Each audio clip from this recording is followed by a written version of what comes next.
कैसे महिलाओं का अपमान किया गया, भाई ये अपने वारिस नहीं है, इतने गंदे गंदे शब्द इन्होंने बोले।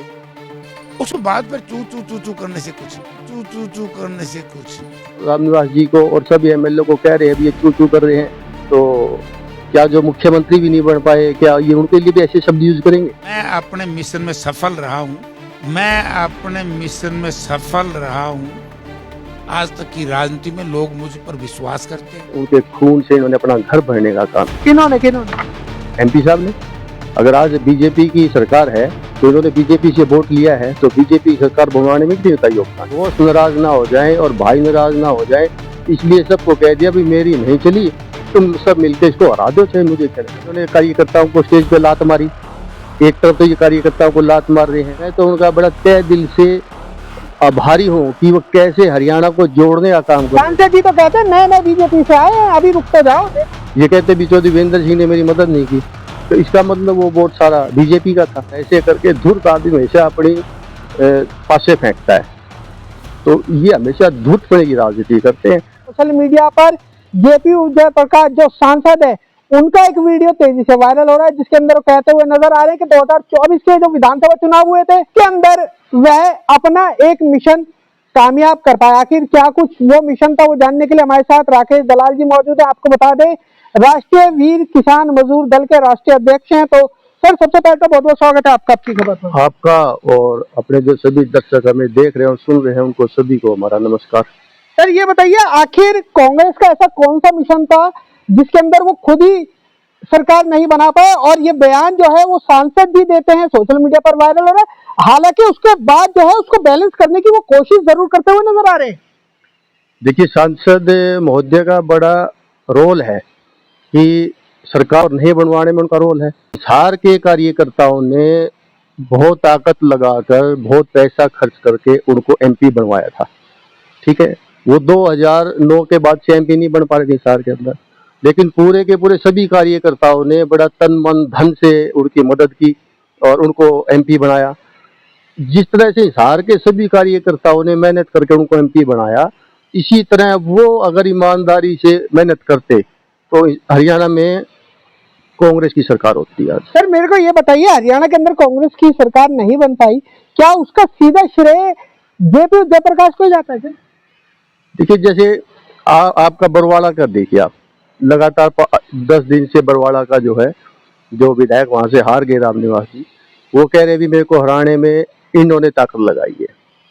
आपको एक बरवाड़ा की सीट का ही मैं आपके दर्शकों को बताना चाहता हूँ कि बरवाड़ा की सीट जयप्रकाश जी भी वहां से विधायक बने थे 2004 में। उसके बाद इनके भाई भी वहां से विधायक बने थे। जो इनके भाई हैं वो टिकट मांगते थे बरवाड़ा से कुमारी शैलजा जी के माध्यम से। उनका राइट, उन्होंने कहा भी मेरा राइट है, मैं यहाँ से पहले विधायक बन चुका हूँ। और दूसरा उनका राइट ये बनता था कि जिले में एक ई बैकवर्ड की सीट थी यहाँ, जो आदमपुर में चली गई बैकवर्ड, चंद्र प्रकाश जी को मिल चुकी थी। तो मतलब हर जिले में एक सीट बैकवर्ड की होती है लगभग। तो उनका ये भी क्लेम था भी एक सीट बैकवर्ड की जो है वो दे दी गई है, और ये इस सीट पे मेरा क्लेम बनता है, और मैं यहाँ से पहले विधायक रहा था। लेकिन वो मांगते थे शैलजा जी के माध्यम से। ये जेपी जयप्रकाश जी के जो भाई हैं वो मांग रहे थे टिकट? हाँ, वो शैलजा जी के मार्फत मांगते थे। इनके साथी थे, उनका भी राइट बनता था।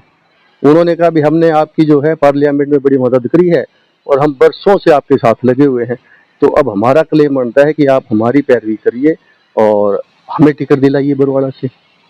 लेकिन अपना भाई नाराज ना हो जाए, इसलिए इन्होंने अपने साथियों की पैरवी नहीं की। और जयप्रकाश जी ने अपने भाइयों की, अपने भाई की और अपने साथियों की पैरवी नहीं करी, आप ये कहना चाहते हैं? हाँ, ये टिकट उनके कहने से ही तो रामनिवास को दिया गया था। इन्होंने ये टिकट जयप्रकाश जी के कहने से रामनिवास जी को दिया गया था। रामनिवास जी की रिकमेंडेशन जो है, आप उनसे रामनिवास जी से पूछ लेना, मैंने एक बार उनका सुना भी था भी मेरी रिकमेंडेशन तो की थी एमपी साहब ने, तो इन्होंने इसकी रिकमेंडेशन की थी ताकि अब इनका भाई इनसे नाराज ना हो जाए।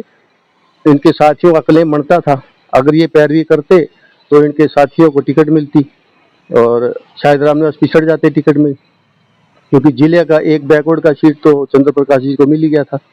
तो वहाँ क्लेम बनता था उनका, मेरा भाई नाराज ना हो जाए इसलिए अपने दोस्तों को टिकट नहीं दिलवाया, और दोस्त नाराज ना हो जाए और भाई नाराज ना हो जाए इसलिए सबको कह दिया भी मेरी नहीं चली, तुम सब मिलकर इसको हरा दो, चाहे मुझे क्या लेना। तो दोस्तों एक बड़ी बात निकलकर सामने आ रही है कि जो लगातार रामनिवास जी ये कह रहे हैं कि भाई जेपी जयप्रकाश ने मुझको हराया था, उनको टिकट दिलाने में सबसे बड़ा योगदान जो है वो जयप्रकाश जी का ही रहा है, ऐसा राकेश दलाल जी का कहना। उसके साथ साथ इनका ये भी कहना है कि जिस प्रकार से जो उनका भाई भी जो है वो कहीं ना कहीं टिकट मांग रहा था बरवाड़ा से, और कहीं भाई नाराज ना हो जाए इसलिए जयप्रकाश जी के द्वारा कहा गया कि उन्होंने अपने साथियों को टिकट नहीं दिलवाया। अच्छा। उन्होंने अपने साथियों को टिकट नहीं, साथियों को टिकट दिलवाते तो भाई नाराज हो जाता ना, इसलिए उन्होंने टिकट जो है रामनिवास जी को दे दिया, और फिर ये बोल दिया कि मेरी तो टिकट में चली नहीं, और भाई मैं तुम्हें जो है ना जो मर्जी आए करिए, तो सबने मिलके जो है ना इसको हरा दिया। और ऐसे करके धूर्त आदमी हमेशा अपनी पासे फेंकता है, तो ये हमेशा धूर्तपने की राजनीति करते हैं। इससे इन्होंने अपने दोस्तों के राइट को भी खत्म किया। ये चाहते तो इनका जो साथी थे जो पुराने टाइम से इनके साथ लगे हैं वो चुनाव लड़ते हैं, और हार जीत तो आगे की बात थी, लेकिन चुनाव में उनका राइट था, उन्होंने इनकी मदद की थी, लेकिन इन्होंने अपने साथियों को टिकट नहीं दिलाया ताकि इसका भाई नाराज न हो जाए। सर मैं ये जानना चाहता हूँ, क्योंकि अगर सोशल मीडिया की बात करते हैं ना तो जेपी और जयप्रकाश को लेकर ये बात लगातार सामने आती रहती है कि बड़े सेटिंगबाज हैं, तो क्या आप भी इस बात को मानते हैं?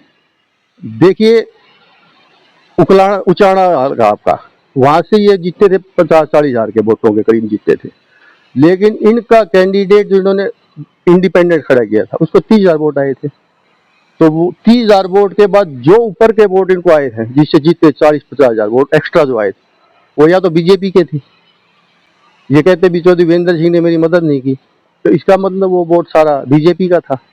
तो बीजेपी से अगर वोट लिया है तो बीजेपी को फिर सीटें देनी भी पड़ेंगी। इस तरह से इन्होंने जो है हरियाणा के जितने किसान लगातार संघर्ष कर रहे थे स्टेट में, 750 किसानों का बलिदान हुआ, उन सब के बलिदान के ऊपर इन्होंने जो है ना मिट्टी फेरी है, उनके सबके बलिदान के ऊपर उन्होंने उनके खून से इन्होंने अपना घर भरने का काम। किन्होंने एमपी साहब ने।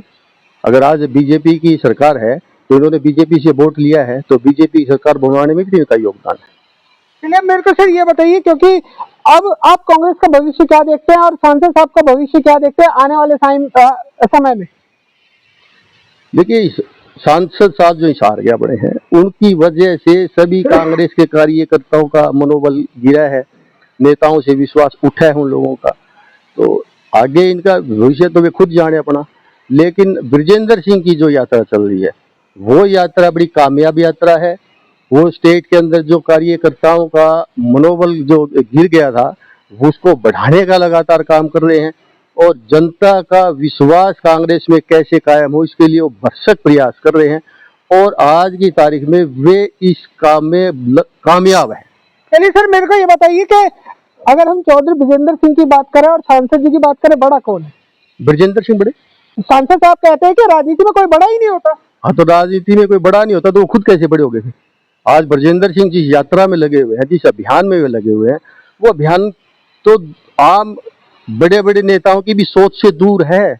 इतना बड़ा अभियान है उनका, पूरी स्टेट को जोड़ना, और कितना रात और दिन एक पढ़ा लिखा इंसान इतनी मेहनत कर रहा है। मैं तो उनका बड़ा तहे दिल से आभारी हूँ कि वो कैसे हरियाणा को जोड़ने का काम कर रहे हैं। सांसद जी तो कहते हैं नए नए बीजेपी से आए हैं, अभी रुक तो जाओ, देखो तो सही। सांसद जी का तो ये कहना है कि मैं अपने मिशन में कामयाब हो गया। उनका मिशन था कि जो साथी हमारे नेता थे जो मुख्यमंत्री बनना चाहते थे वे मुख्यमंत्री नहीं बन पाए, तो क्या सांसद अपने मिशन में कामयाब हो गए? वो बीजेपी की सरकार बनवाना चाहते थे। इसका मतलब तो यही हुआ ना, अगर हमारी सरकार बनती कांग्रेस की, सभी साथियों को दिक्कत इस बात की है कि सब ने तन मन धन से उनका एमपी बनवाया था, और उन्होंने कैसे धूर्त बड़े से जो है चाल चल के सारी बनी बनाई सरकार को खो दिया। ये दर्द सभी कार्यकर्ताओं को है।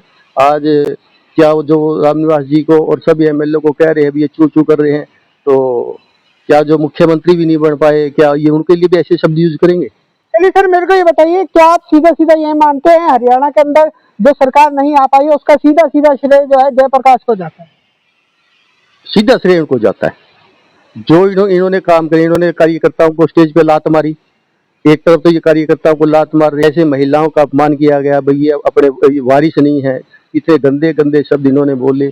दूसरी तरफ स्टेट का मुख्यमंत्री है नायब सिंह सैनी, उनके चेहरे पे बीजेपी ने चुनाव लड़ा था और वो लोगों का कितना सम्मान कर रहे थे, एक एक वोट के लिए घूम रहे थे।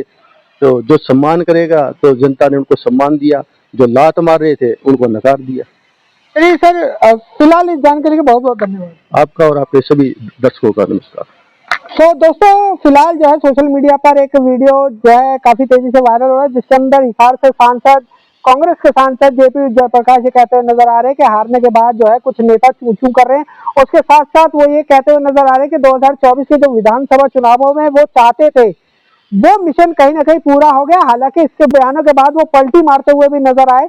वैसे अगर आप हरियाणा से हैं तो आप किसको इस चीज का दोषी मानते हैं कि कांग्रेस की सरकार नहीं आ पाई? क्योंकि ये हम इसलिए कह रहे हैं, अगर आप किसी भी न्यूज चैनल को देख लो तो साफ ये दिखाई दे रहा था कि हरियाणा प्रदेश के अंदर कांग्रेस की सरकार बनने जा रही है, लेकिन लगातार इस प्रकार से जो है वो बयानबाजी कुछ की गई जो हरियाणा के अंदर कांग्रेस की सरकार नहीं आ पाई। आप उसका श्रेय किसको देना चाहते हैं, कमेंट सेक्शन में मुझे कशनापा को जरूर बताना। इन्हीं तस्वीरों के साथ मैं कशनापा लेता हूं इजाजत। बहुत जल्द मिलूंगा शहर की दूसरी किसी गतिविधि के साथ। जब तक के लिए सभी दर्शकों को आपकी खबर से जुड़ने के लिए बहुत बहुत धन्यवाद।